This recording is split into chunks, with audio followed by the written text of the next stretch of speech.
Yay! I finally got to watch the episode on time. Yay! And even better, it was a Starlight episode. A really entertaining Starlight episode.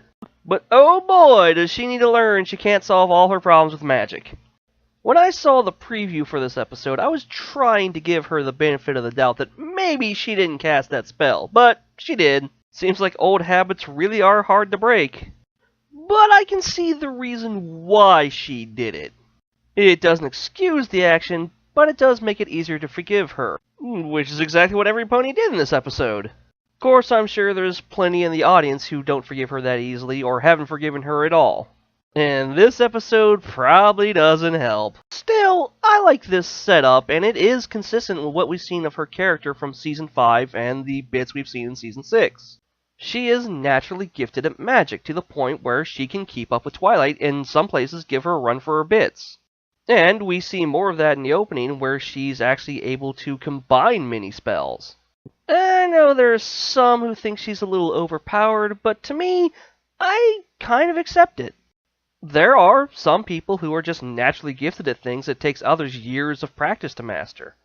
As for her being able to compete with an Alicorn, well, honestly, that's a discussion for another day.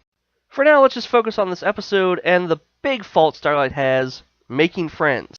And while I'm still a little iffy on the backstory for that, it does fit her character. She had a traumatic experience with friendship, and so now it's not something that really comes easily to her. Add in the fact that she's trying to make up for her past, and yeah, I can see why she was nervous about letting every pony down.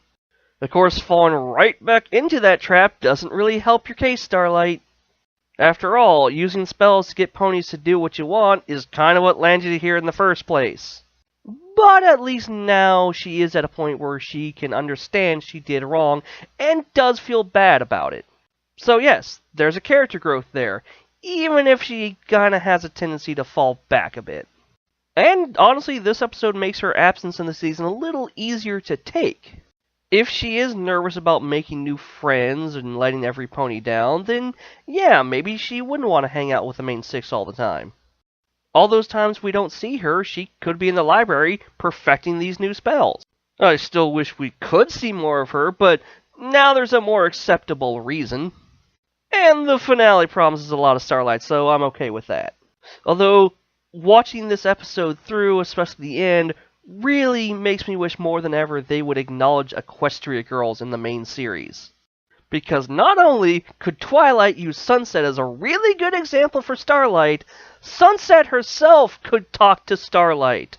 And that's really what Starlight needs right now. Some pony who's been through this. Trixie is close, but not nearly to the level that Sunset is.